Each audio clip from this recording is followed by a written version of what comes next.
STA TV, media syiar Islam. Bismillahirrahmanirrahim. Assalamualaikum warahmatullahi wabarakatuh.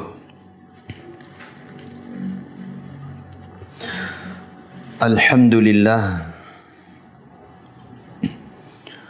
Wassalatu wassalamu ala Rasulillah wa ala alihi wa ashabihi wa man tabi'a hudah. Ashhadu an la ilaha illallah wahdahu la syarika lah wa ashhadu anna Muhammadan abduhu wa rasuluh sallallahu alaihi wa ala alihi wa sahbihi wa sallama tasliman katsira. Yaqulu subhanahu wa ta'ala fi kitabihil karim, Ya ayyuhalladzina amanu ittaqullaha haqqa tuqatih wa la tamutunna illa wa antum muslimun. Amma ba'd. Kaum muslimin dan muslimat, pendengar radio Syiar Tauhid 96,1 FM dimanapun berada, hendaknya dan selalu kita bersyukur kepada Allah Subhanahu wa ta'ala, Rabb yang telah memberi kepada kita sekian banyak kenikmatan, baik nikmat yang paling terbesar yaitu nikmatul Islam wal iman, ataupun nikmat-nikmat yang lainnya yang Allah Azza wa Jal telah anugerahkan kepada kita. Semua kenikmatan yang Allah Azza wa Jal beri kepada kita ini hendaknya senantiasa kita syukuri kepada Allah Subhanahu wa ta'ala. Bersyukur kepada Allah Subhanahu wa ta'ala atas limpahan kenikmatan, karena tidak ada sebuah kenikmatan pun yang kita rasakan di dunia ini melainkan semua itu akan dimintai pertanggungjawaban serta ditanya oleh Allah Subhanahu wa ta'ala dari nikmat-nikmat tersebut. Maka seorang hamba yang bersyukur atas nikmat Allah Azza wa Jal, maka Allah Subhanahu wa ta'ala akan tambahkan baginya kenikmatan di dunia, dan di yaumul qiyamah kelak Allah Subhanahu wa ta'ala akan mudahkan segala urusannya, akan dibalas dengan kenikmatan yang lebih besar oleh Allah Subhanahu wa ta'ala tatkala Allah Subhanahu wa ta'ala memasukkan hambanya tersebut ke dalam surganya. Kita memohon kepada Allah Azza wa Jal supaya Allah Subhanahu wa ta'ala golongkan kita bagian dari hamba-hambanya yang selalu bersyukur kepada Allah tatkala mendapatkan kenikmatan darinya. Para pendengar radio Syiar Tauhid 96,1 FM yang dimuliakan Allah Azza wa Jal, pada pertemuan kita yang lalu telah kita sebutkan muqaddimah, pendahuluan dari kitab Al-Qawaidul Arba', 4 kaidah di dalam memahami agama, memahami tauhid wa syirik. Dan telah kita nukil tulisan Syekh rahimahullahu ta'ala di dalam Al-Muqaddimah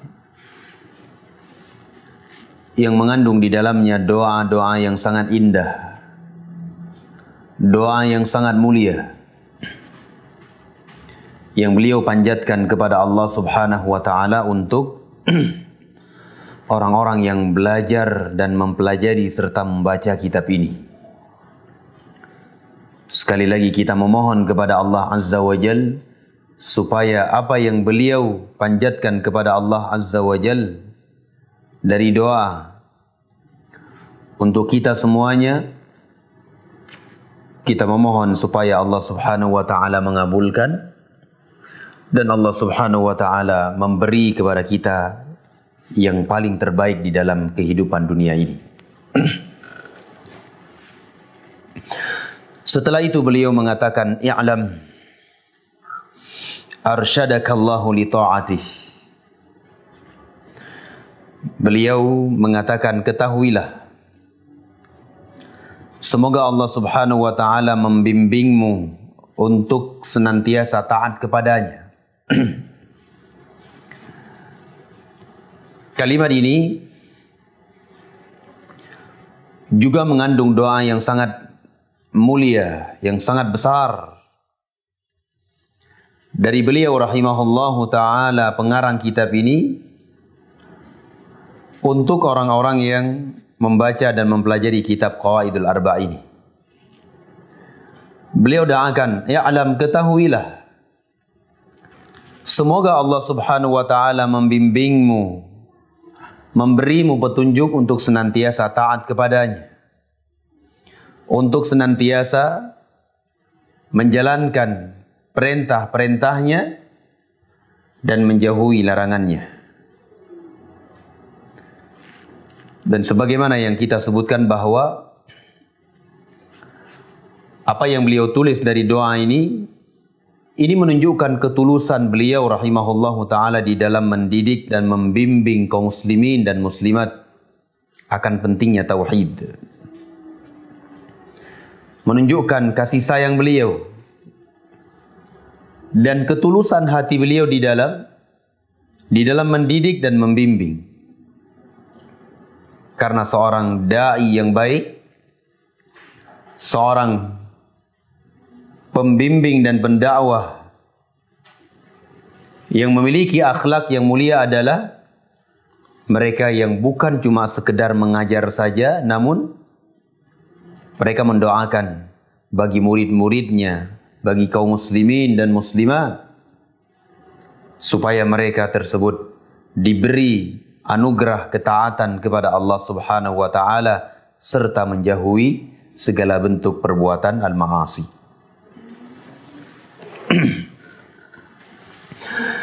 Beliau mengatakan, annal hanifiyyata millata Ibrahim, an ta'budallaha mukhlishan lahuddin, kama qala subhanahu wa ta'ala, wa ma khalaqtul jinna wal insa illa liya'budun. Beliau mengatakan al-hanifiyah, sesungguhnya al-hanifiyah, yang itu merupakan agamanya Nabiullah Ibrahim alaihi salatu wassalam, yaitu engkau beribadah kepada Allah Subhanahu wa taala dengan mengikhlaskan agama hanya untuk Allah Subhanahu wa taala semata. Sebagaimana Allah Subhanahu wa taala berfirman di dalam Al-Qur'anul Karim, "Wa ma khalaqtul jinna wal insa illa liya'budun." Tidaklah aku ciptakan jin dan manusia melainkan agar mereka beribadah kepadaku. Di dalam tulisan beliau ini, beliau ingin menjelaskan kepada kita bahwa tujuan kita diciptakan di dunia ini adalah untuk al-hanifiyah. Dan al-hanifiyah itu adalah telah didefinisikan oleh pengarang kitab ini di dalam kitab beliau ini. Beliau mengatakan al-hanifiyah tersebut adalah an ta'budallaha mukhlishan lahuddin, engkau beribadah kepada Allah Subhanahu wa taala dengan mengikhlaskan agama hanya untuknya. Sehingga Al-Hanifiyah ini merupakan agama yang menyeru kepada tauhid dan memperingatkan umat dari kesyirikan. Dan ini merupakan misi dakwah para nabi dan rasul. Para nabi dan rasul yang diutus oleh Allah Azza wa Jalla di muka bumi ini, dakwah mereka tersebut semuanya sama, Al-Hanifiyah, yaitu pemurnian ibadah hanya kepada Allah Subhanahu wa taala saja dan menjauhi perbuatan kesyirikan. Hanya saja yang berbeda tersebut adalah kaifiyah, tata cara di dalam beribadah.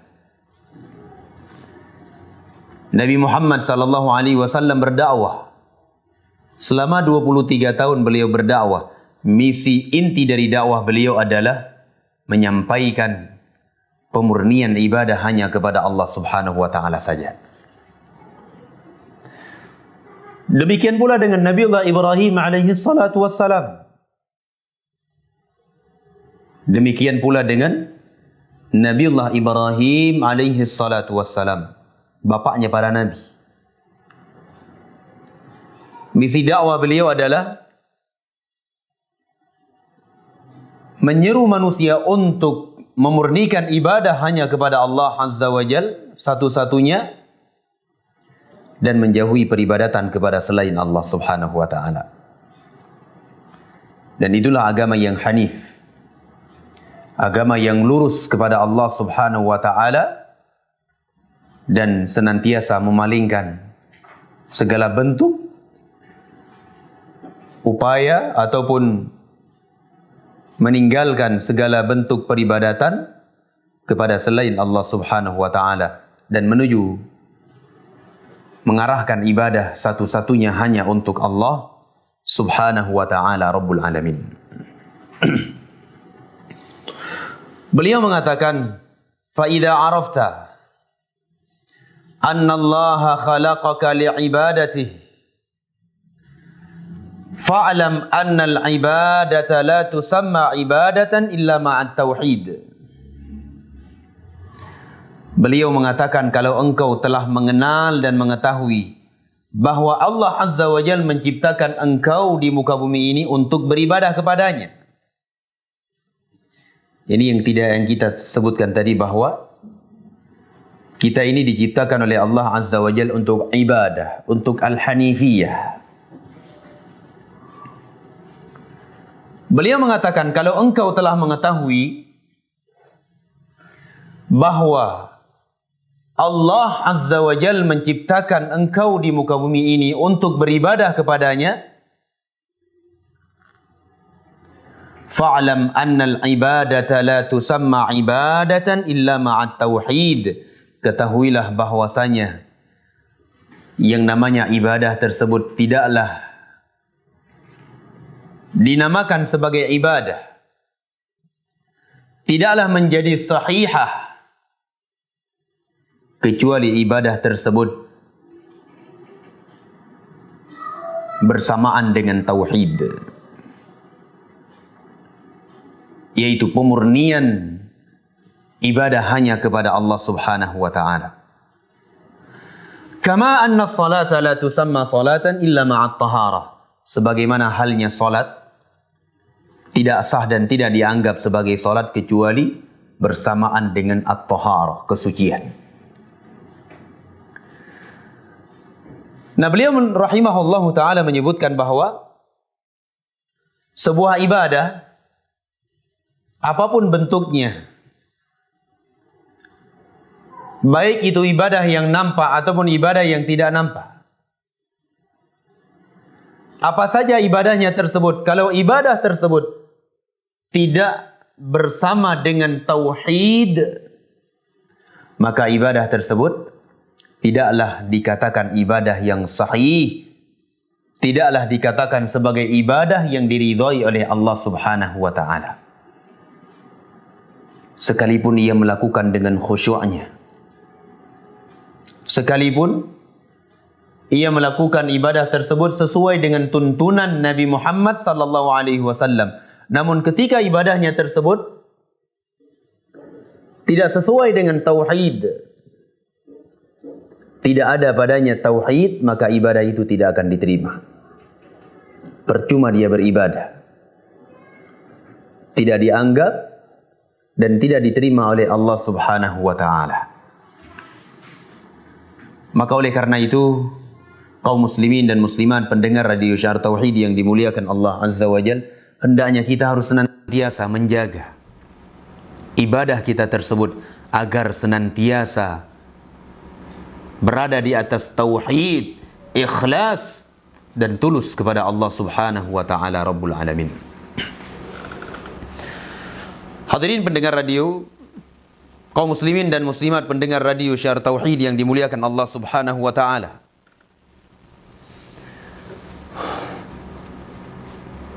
Karena beliau rahimahullahu taala di sini telah menyebutkan tentang bahwa ibadah tidak akan dianggap ibadah kecuali bersama dengan tauhid, maka sedikit kita akan membahas apa yang dimaksud dengan tauhid tersebut. At-tauhid dijelaskan oleh para ulama secara bahasa artinya adalah ja'ala syai' wahidan, ataupun pecahan dari kalimat wahada yuwahidu tauhidan, yang artinya adalah ja'ala syai'a wahidan, menjadikan sesuatu esa, tunggal atau satu. Ini tauhid secara bahasa. Adapun tauhid secara istilah dijelaskan oleh para ulama, definisinya adalah ifradullah subhanahu wa ta'ala bima yakhtassu bihi bil ibadah, yaitu mengesahkan Allah subhanahu wa ta'ala di dalam perkara yang khusus bagi Allah subhanahu wa ta'ala, yaitu apa yang berkaitan tentang ibadah.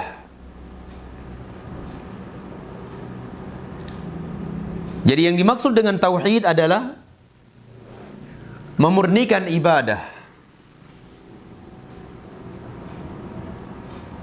menyendirikan Allah subhanahu wa ta'ala di dalam peribadatan. Sehingga barang siapa yang ibadahnya tersebut murni untuk Allah, ikhlas kepada Allah subhanahu wa ta'ala, sungguh ibadahnya tersebut sudah berada di atas at-tauhid.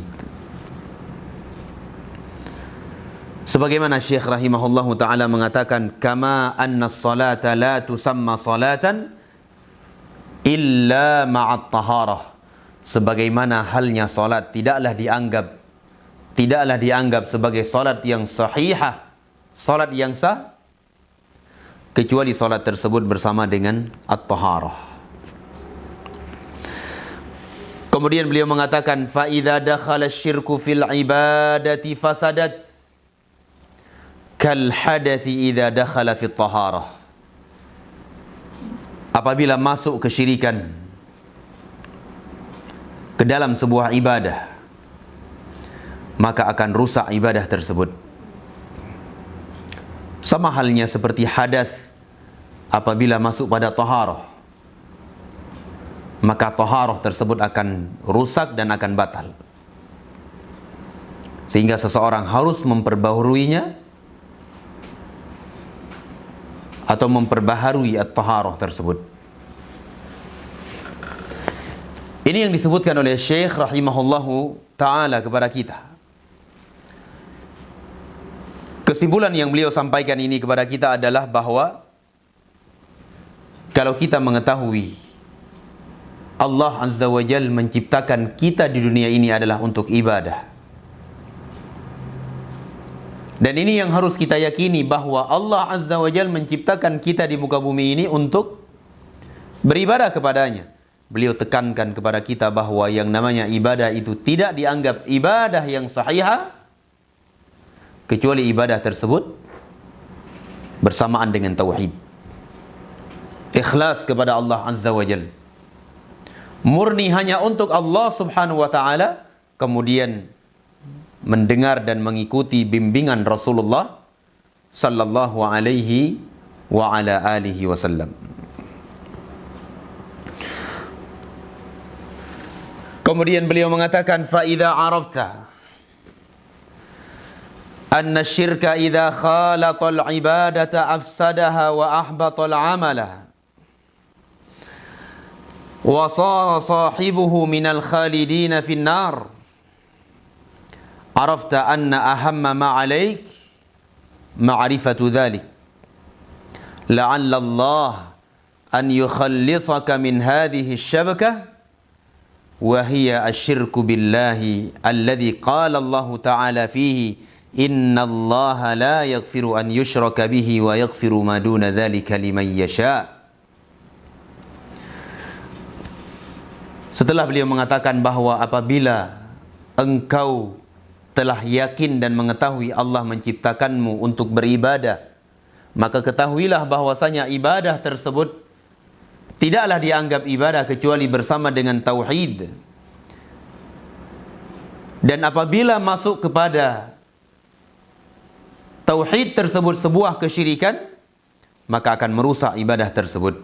Beliau mengatakan, kalau engkau telah mengetahui bahwasanya kesyirikan, asyirik, idza khalatal ibadah,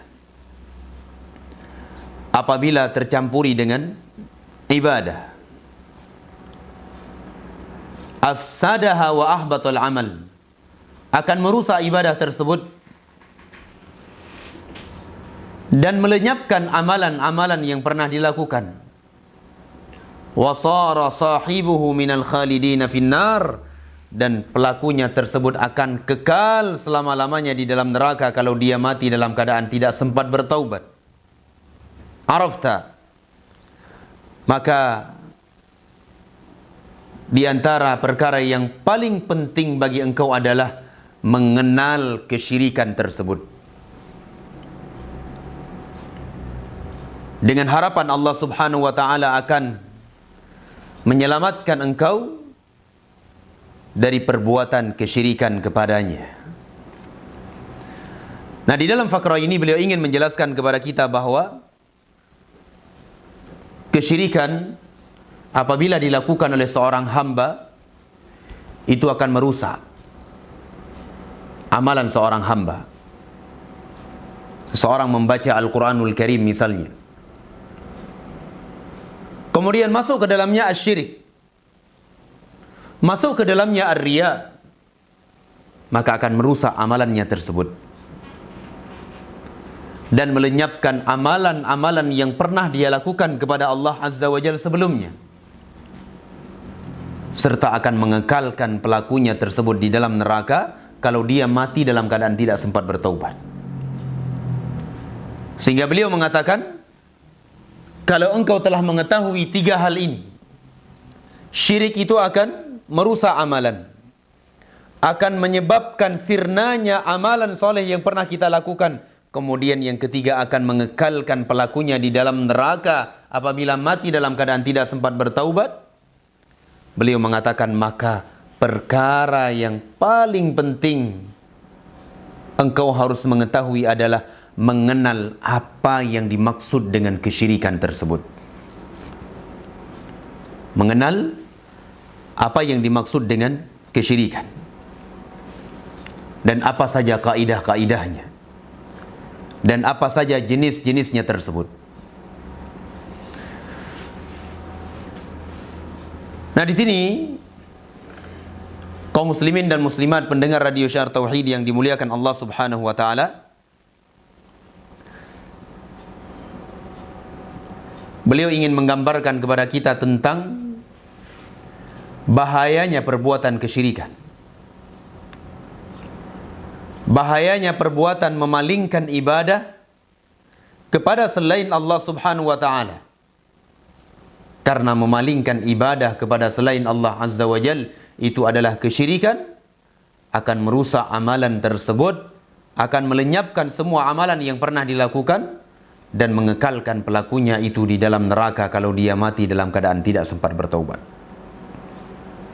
Nah, di sini Al-Muallif rahimahullahu ta'ala, beliau ingin membimbing kepada kita tentang apa itu syirik.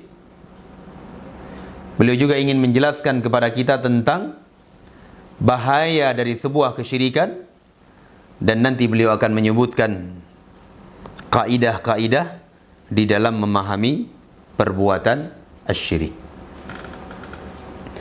Asyirik itu dijelaskan oleh para ulama, didefinisikan oleh para ulama ke dalam dua makna. Makna yang pertama adalah makna syirik secara umum. Asyirik secara umum, kata para ulama, adalah taswiyatu ghairillahi billah mimma huwa min khasaisillahi subhanahu wa ta'ala min rububiyatihi wa uluhiyatihi wa asma'ihi wa sifatihi. Kesyirikan itu secara umum adalah menyamakan selain Allah subhanahu wa ta'ala dengan Allah.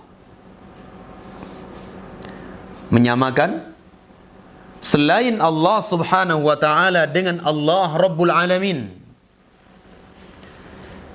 di dalam perkara yang khusus bagi Allah subhanahu wa ta'ala. Baik itu berkaitan tentang ar-rububiyah, yaitu tentang perbuatan Allah Azza wa Jal, menciptakan, memiliki, mengatur, memberi rizki, menghidupkan, mematikan. Ini semuanya adalah perbuatan Allah subhanahu wa ta'ala. Sehingga barang siapa yang meyakini bahwa ada selain Allah subhanahu wa ta'ala yang menciptakan alam semesta ini, meyakini ada selain Allah subhanahu wa ta'ala yang mengatur alam semesta ini, maka sungguh ia terjatuh ke dalam kesyirikan di dalam bab ar-rububiyah. Demikian pula di dalam pembahasan al-uluhiyah, yaitu di dalam ibadah. Ketika ada seorang hamba, ia memberi ibadahnya kepada selain Allah Azza wa Jal, yang seharusnya dia beri hanya untuk Allah subhanahu wa ta'ala saja, dia beri kepada selain Allah subhanahu wa ta'ala, maka sungguh ia telah terjatuh ke dalam kesyirikan di dalam bab al-uluhiyah. Demikian pula di dalam permasalahan nama-nama dan sifat-sifat Allah Azza wa Jal. Ketika ada seorang hamba, ia menyamakan antara Allah subhanahu wa ta'ala dengan makhluknya. Ia menyamakan tangan Allah subhanahu wa ta'ala dengan tangan makhluknya. Ia menyamakan istiwanya Allah Azza wa Jal dengan istiwa makhluknya. Maka sungguh ia telah terjatuh ke dalam kesyirikan di dalam bab al-asma'i was sifat. Sehingga kesyirikan secara umum, kata para ulama, adalah menyamakan selain Allah subhanahu wa ta'ala dengan Allah Rabbul Alamin di dalam perkara yang khusus hanya dimiliki oleh Allah subhanahu wa ta'ala. Adapun definisi kesyirikan secara khusus adalah yaitu kesyirikan yang terjadi di dalam bab al-ibadah, di dalam al-uluhiyah. Kesyirikan di dalam ibadah, di dalam amalan saleh. Ini dinamakan dengan perbuatan kesyirikan kepada Allah subhanahu wa ta'ala.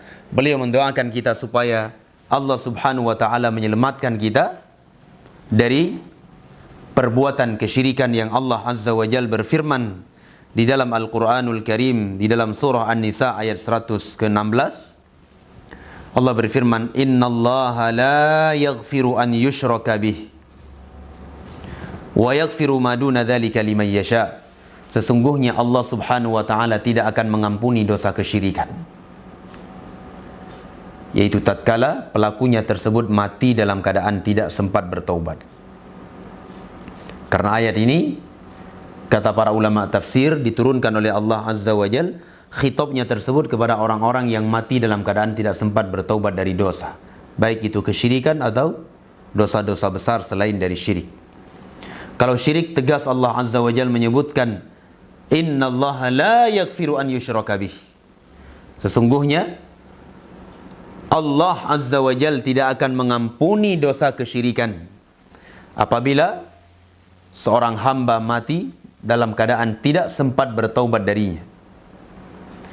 Wa yaghfiru ma duna dzalika liman yasha, dan Allah Subhanahu wa taala akan mengampuni dosa selain dari kesyirikan. Kalau selain dari kesyirikan itu tahta masyiatillah azza wa jal, di bawah kehendak Allah. Kalau Allah Subhanahu wa taala berkehendak untuk memberikan ampunan, maka Allah Azza wa Jalla akan ampuni.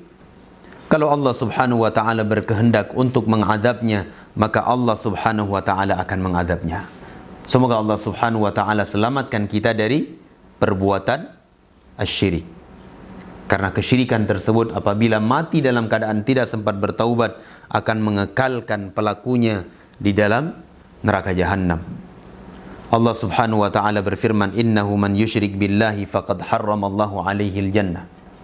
Sesungguhnya barang siapa melakukan kesyirikan kepada Allah Azza wa Jal, sungguh Allah Subhanahu wa taala mengharamkan baginya surga. Dan Allah Subhanahu wa taala mengharamkan baginya al-maghfirah. Kemudian beliau rahimahullahu taala mengatakan, wadzalika bi ma'rifati arba'i qawaid dzakaraha Allah taala fi kitabih.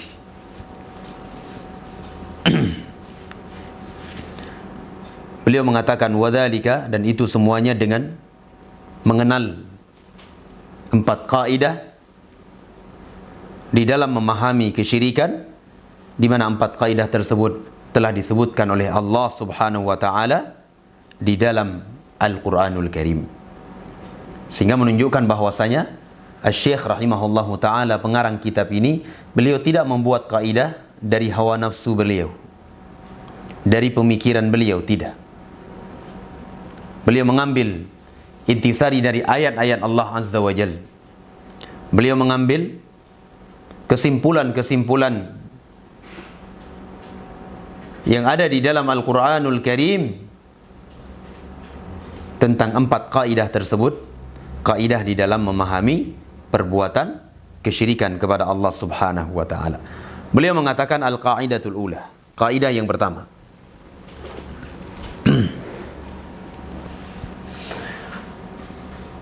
Kaidah yang pertama adalah anta'lam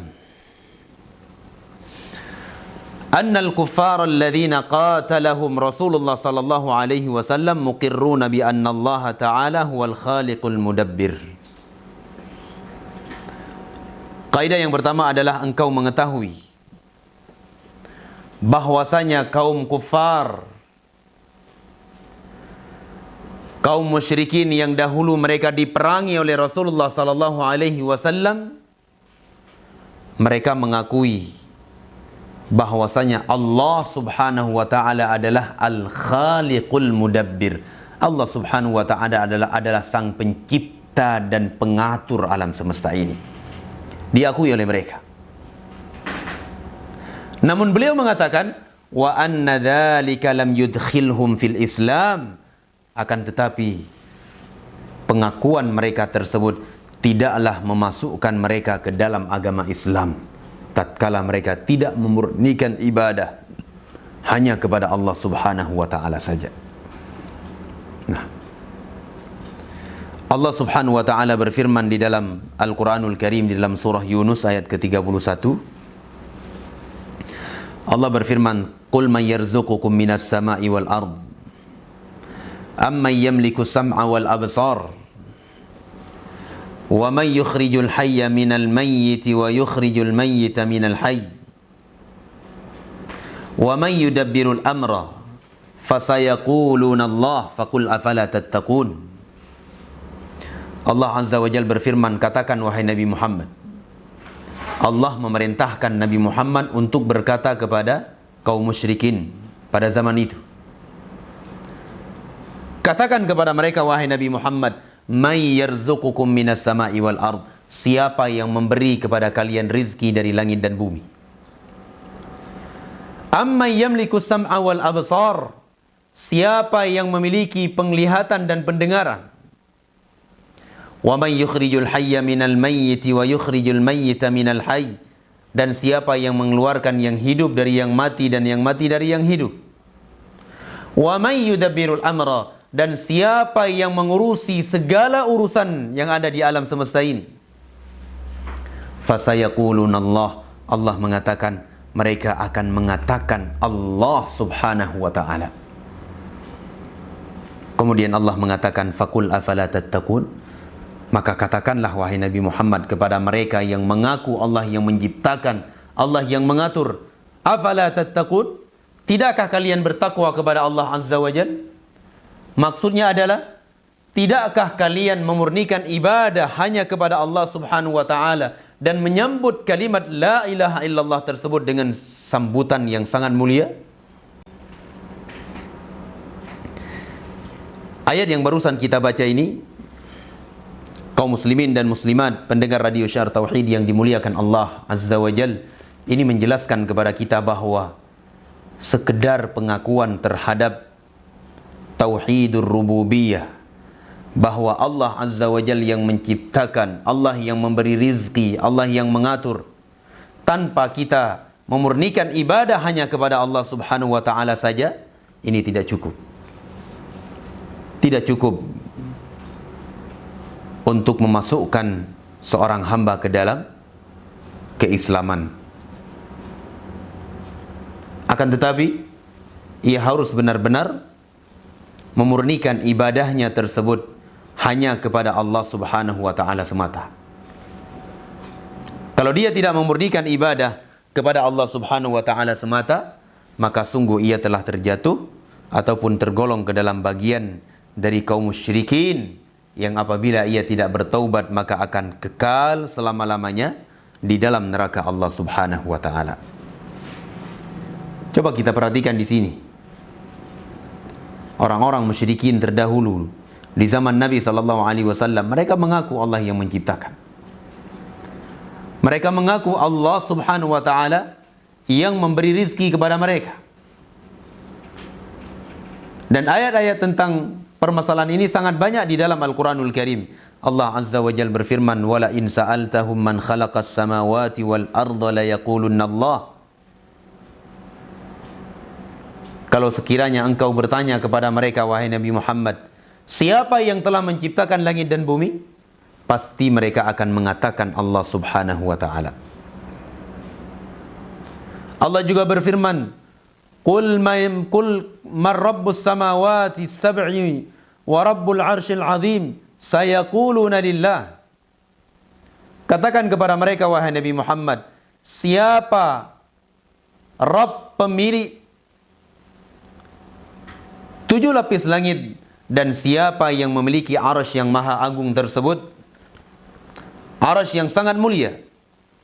Sayaquluna Allah, mereka akan mengatakan Allah subhanahu wa ta'ala. Namun pengakuan mereka tersebut tidak memasukkan mereka ke dalam keislaman.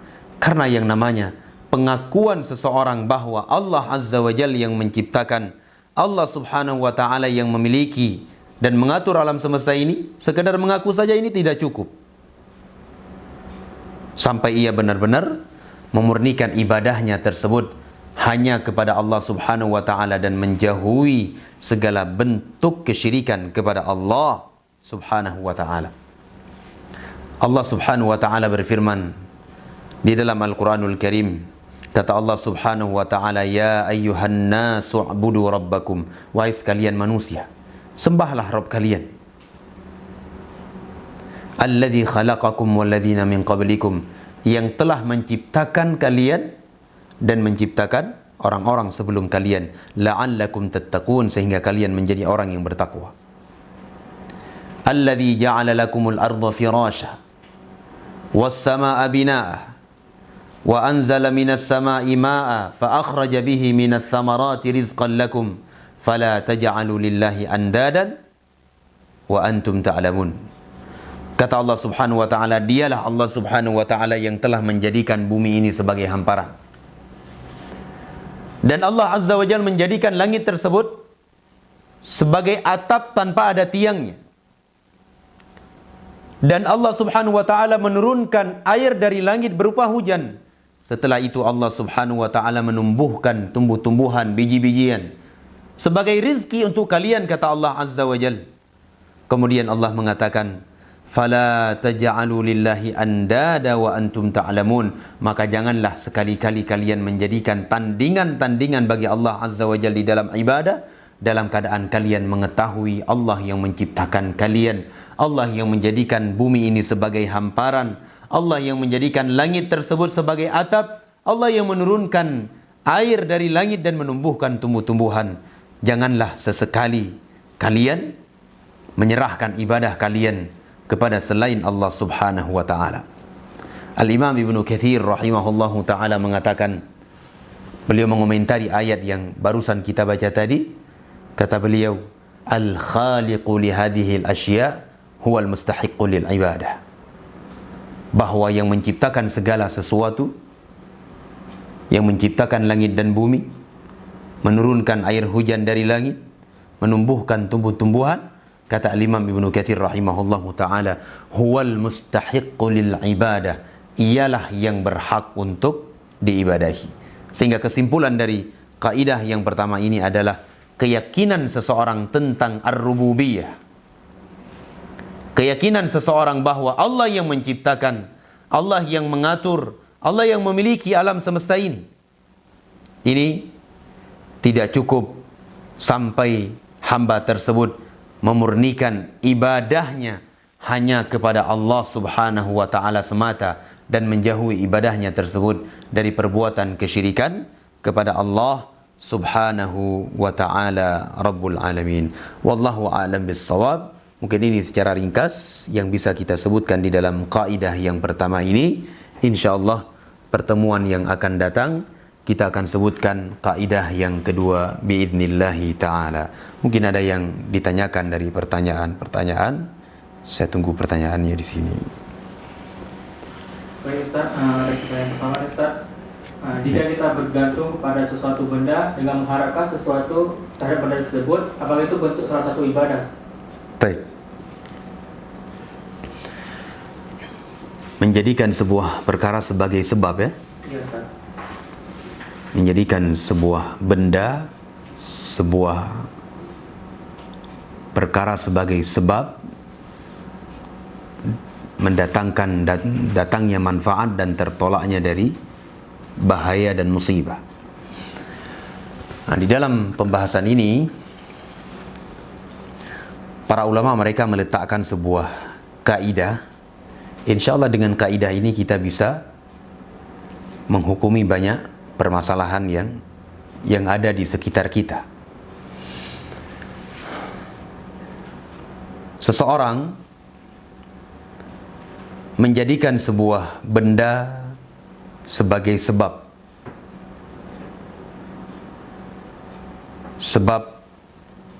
datangnya manfaat ataupun tertolaknya dari bala. Saya sebutkan misalnya contoh, ada seorang orang tua, ia melilit benang putih di perut bayinya tersebut. Dia ikat. Tujuannya adalah untuk menangkal penyakit panas atau supaya tidak terkena dengan penyakit ain.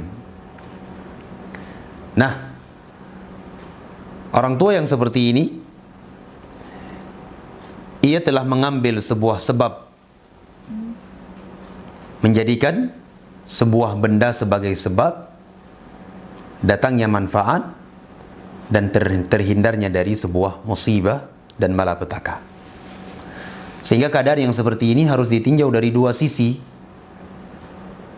Dilihat secara Al-Quran dan Sunnah, ada tidak yang seperti ini. Kalau jawabannya tidak ada, dilihat lagi sisi yang kedua, secara pengalaman. Benar tidak benda ini bisa mendatangkan manfaat dan tertolaknya dari bala. Nah, kalau kedua-duanya ataupun salah satu dari keduanya ini tidak ada secara Al-Quran dan Sunnah, tidak bisa dibuktikan secara pengalaman ataupun medis, itu nggak bisa dibuktikan bahwa benang tersebut bisa menyembuhkan penyakit atau tertolaknya dari bala, maka hal yang seperti ini terjatuh ke dalam syirik kecil, terjatuh ke dalam syirkul asghar. Kalau dia yakini ini sebagai sebab. Namun kalau dia yakini benda itu dengan sendirinya yang memberi kepadanya manfaat, maka ini meningkat lagi dosanya tersebut dari syirik kecil menjadi syirik besar. Nah, ini kaidah yang harus kita pegang kuat-kuat, menjadikan sesuatu sebagai sebab datangnya manfaat dan tertolaknya dari bala. Dilihat, ditinjau secara Al-Quran dan Sunnah ada apa tidak. Kemudian secara medis dan pengalaman bisa dibuktikan. Kalau tidak bisa dibuktikan, hindari dan jauhi perbuatan ini, karena ini adalah perbuatan kesyirikan kepada Allah Subhanahu wa ta'ala. Dan bukan cuma sekedar benang putih yang saya sebutkan tadi, semua hal. Misalnya seseorang beli sepeda motor baru, kemudian dia lakukan ritual-ritual terhadap kendaraan yang baru dia beli. Ditinjau secara Al-Quran dan Sunnah apakah ada, kemudian secara pengalaman apakah bisa dibuktikan. Kalau enggak bisa dibuktikan kedua-duanya, maka tentunya ini adalah perbuatan yang harus dihindari karena ini mengandung kesyirikan kepada Allah Subhanahu wa ta'ala. Tapi mungkin ini yang bisa saya jawab dari pertanyaan ini. Nah, Ustaz, pertanyaan kedua, syirik itu bisa bertobat dengan tobat yang diterima oleh Allah Subhanahu wa ta'ala. Tobat yang gimana, Ustaz? Kalau misalnya kita seorang pelaku syirik, sebelum dia ajalnya di tenggorokan. ya. Tentunya tidak ada satupun dosa yang tidak diampuni oleh Allah Azza wa Jal kalau dia bertaubat dengan taubatan nasuha. Dosa kesyirikan sekalipun akan diampuni oleh Allah Azza wa Jal kalau dia benar-benar bertaubat. Ketika ia benar-benar bertaubat kepada Allah Azza wa Jal, bertaubat dengan menjalankan syarat-syarat taubat. Yang pertama dijelaskan oleh para ulama adalah ikhlas kepada Allah Subhanahu wa ta'ala. Ia bertaubat tidak menginginkan sesuatu yang lainnya kecuali Allah Subhanahu wa ta'ala dan ampunan darinya. Bukan bertaubat karena tidak enak dengan saudaranya, namun dia murni bertaubat itu ikhlas kepada Allah Azza wa Jalla. Ini yang pertama. Kemudian yang kedua, berlepas diri dari perbuatan dosa dan kesyirikan tersebut. Kemudian yang ketiga, ia menyesali perbuatan dosa yang pernah ia terjatuh ke dalamnya, baik itu kesyirikan ataupun yang lainnya. Menyesal. Kemudian yang keempat, berusaha sekuat mungkin dengan menjalankan sebab-sebabnya untuk menjauhi dan tidak terulang lagi ataupun tidak terjatuh lagi ke dalam dosa yang ia pernah lakukan tersebut. Kemudian yang kelima, kata para ulama, di antara syarat taubat adalah seseorang bertaubat ketika pintu taubat itu masih dibuka oleh Allah Azza wa Jalla. Karena kalau sudah ditutup pintu taubat, maka ini tidak lagi diterima oleh Allah Azza wa Jalla taubatnya. Dan ditutup pintu taubat itu ada dua bentuk, kata para ulama. Yang pertama adalah ditutupnya pintu taubat itu dilihat dari pribadi-pribadi manusia. Dan ini adalah ketika ruhnya tersebut sudah berada di kerongkongannya. Nabi SAW bersabda, Innallaha yaqbalu taubatal abdi ma lam yugharghir. Sesungguhnya Allah Azza wa Jalla akan menerima taubat seorang hamba sebelum gharghar, sebelum ruhnya tersebut berada di kerongkongan.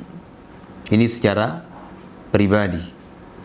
Adapun secara umum, keumuman manusia seluruhnya ditutup pintu taubat oleh Allah Azza wa Jal ketika matahari terbit dari arah barat. Dan ini telah disebutkan oleh Rasulullah sallallahu alaihi wasallam, la tanqati'u al-hijrah hatta tanqati'a at-taubah wa la tanqati'u at-taubah hatta tatlu'a asy-syamsu min maghribiha. Tidak akan terputus hukum wajibnya hijrah dari negeri kafir menuju negeri Islam sampai terputusnya taubah. Itu ketika seseorang mati. Dan tidak terputus taubat tersebut sampai terbitnya matahari dari arah barat. Ini yang disabdakan oleh Nabi SAW. Sehingga maha pemurahnya Allah Azza wa Jal, maha pengampunnya Allah Subhanahu wa Ta'ala itu, Allah Subhanahu wa Ta'ala akan mengampuni segala dosa yang dilakukan oleh hamba-hambanya, sekalipun itu adalah kesyirikan. Kesyirikan saja diampuni oleh Allah, apalagi dosa-dosa selain dari kesyirikan ketika seseorang bertaubat dengan sebenar-benar taubat. Wallahu a'lam bishawab. Ini pertanyaan terakhir Ustaz, dari 0823 7091 07 sekian. Mau tanya hukum foto-foto dan apakah boleh menyimpan foto atau gambar untuk kenangan? Baik. Allahul musta'an. Tentunya para pendengar radio Syiar Tauhid yang dimuliakan Allah Subhanahu wa Ta'ala, hukum asal di dalam foto itu adalah tidak dibolehkan. Hukum asalnya adalah tidak dibolehkan. Dan ini yang kita yakini sesuai dengan hadis-hadis Nabi yang sangat banyak. Namun di sana ada hal-hal yang memperbolehkan foto dan video ketika ada sebuah maslahat yang diharapkan, seperti maslahat ad-da'wah untuk menyampaikan ilmu, ataupun di sana ada kondisi ataupun hajah yang dibutuhkan untuk difoto, seperti seorang membuat paspor ataupun membuat KTP yang dibutuhkan untuk diambil gambarnya. Adapun selebih dari itu, ketika foto tersebut diambil untuk kenang-kenangan, nah ini seharusnya dan sebaiknya dihindari. Dan hendaknya kita ini tidak bermudah-mudahan di dalam urusan yang seperti ini, karena kita khawatir akan berat sekali pertanggungjawaban kita nanti di yaumul qiyamah di hadapan Allah Subhanahu wa Ta'ala. Nah, semoga Allah Subhanahu wa Ta'ala memberi kekuatan bagi kita semuanya untuk menjauhi hal-hal yang seperti ini, dan semoga Allah Subhanahu wa Ta'ala mengampuni dosa-dosa kita dari apa yang telah kita lakukan dalam perkara ataupun hal-hal yang tidak bermanfaat bagi akhirat kita. Wallahu a'lam bishawab. Adapun pertanyaan yang lainnya yang tidak terjawab, mohon maaf, insyaallah kita akan jawab pada pertemuan yang berikutnya biidznillah subhanahu wa ta'ala. Semoga bermanfaat apa yang kita kaji pada malam yang mulia ini. Mohon maaf atas segala kekurangan dan kesalahan. Subhanakallahumma wa bihamdika asyhadu an la ilaha illa anta astaghfiruka wa atubu ilaik. Wa sallallahu ala nabiyyina Muhammadin wa ala alihi wa ashabihi ajma'in. Walhamdulillahi rabbil alamin. Assalamualaikum warahmatullahi wabarakatuh. STA TV Media Syiar Islam.